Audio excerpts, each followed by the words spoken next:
Most people think I have super strong willpower because I've lost over 40 pounds naturally in motherhood and because I no longer overeat. But the truth is, it's not about willpower. I've actually outsmart my hunger with some kind of weird strategies. And so today I want to share these with you because they help me to outsmart my cravings. And it probably doesn't make any sense unless you're the person who has sat there eating because you're bored or because you're stressed or because you're one of those people who just eats because the food is there. That was me. But I no longer overeat, and I want to share these with you because they may be the exact thing you need to change your life. So if you're ready, let's get started. So the first habit that I have is I beverage swap. And what I mean by that, swap. So one of the first things I do every single day is I beverage swap. What does that mean, you ask? Basically, it means I'm one of those crazy people that carries around 800 beverages in a day. But that has really worked well for me because what I would find myself doing, especially in a deficit, is I would find myself wanting to like randomly grab a snack and my mouth gets bored. I don't know exactly how else to explain it. It'll either make sense to you or it won't. I mean, does that make sense to you?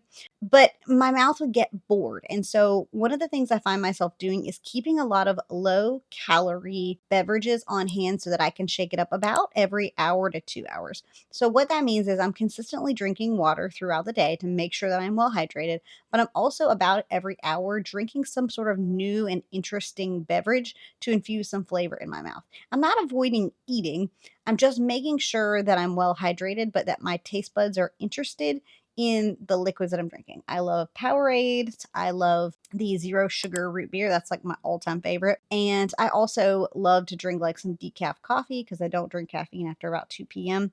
But those are the kinds of things that I'm talking about adding into my day. They don't add calories, or if they do, it's not very many, but it also just keeps my mouth from being bored. I don't really know how else to describe it, if that makes sense. Hey guys, if you're finding this video useful or helpful in some way, would you do me a huge favor and give this video a thumbs up? It lets YouTube know it's useful or helpful in any sense.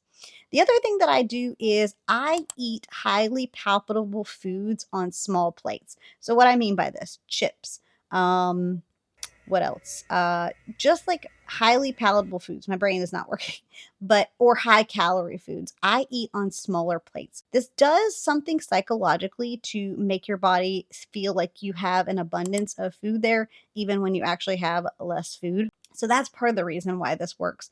But the other reason it works for me is because if I put it on a smaller plate and I portion it out, then I'm less likely to overeat. But the second I grab the bag of something like some chips or some pretzels, if I don't count out how many is in like a serving, I will sit and continue to eat, eat, eat. And companies know this. That's why they make these foods highly palatable.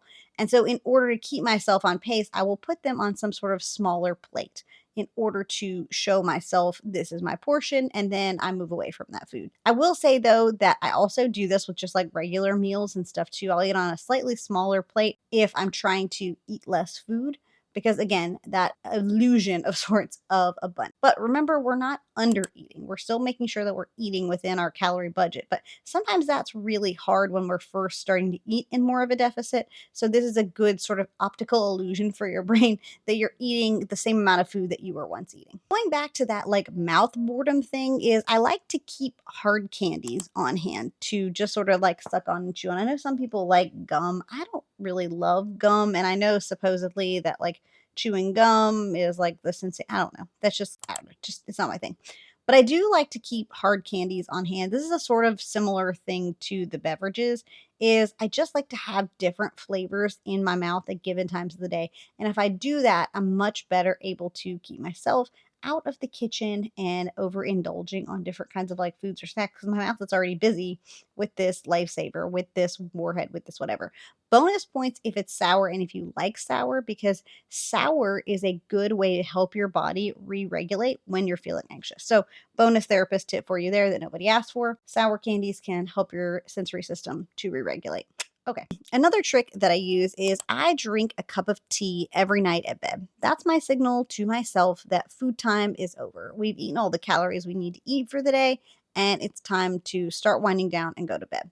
So it acts as like my reset clock, and also, again, just sort of keeping my mouth busy because I don't know. I feel like my mouth gets bored, and then that's when I'm like, oh, well, let me just grab a this or let me just grab a that. And so it keeps me from just grabbing a this or just grabbing a that because I've got my tea and I've already signaled to myself that's the time that the kitchen is closed.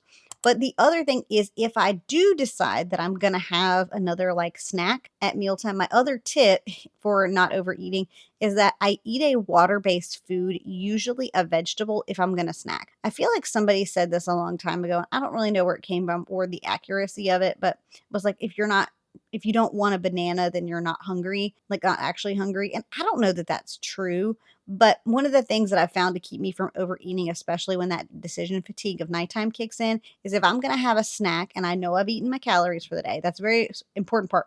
I've eaten all my calories for the day. Like I know how much I've eaten. I've eaten my calories for the day. I'm not under fuel. I will allow myself to have things like cucumber and lemon pepper or some bell pepper or some carrots, some sort of vegetable before I go to bed. And that's what I allow myself to have as like my snack. Anything else, I'm like, let's save that for a meal for tomorrow. Again, after we're properly fueled. And I also eat the proteins on my plate first. And I guess I should have mentioned this like slightly earlier in the video, but I eat the protein on my plate first. So at meal times, that's the first thing that I consume if possible. Now, a lot of times I will eat mixed meals. And so the protein is just sort of throughout the meal, like the protein taco pasta or, something like that. But if the protein is separate from the carbs and things like that, that's an opportunity I will take to eat that first. And so I eat the protein first before I eat the rest of the meal.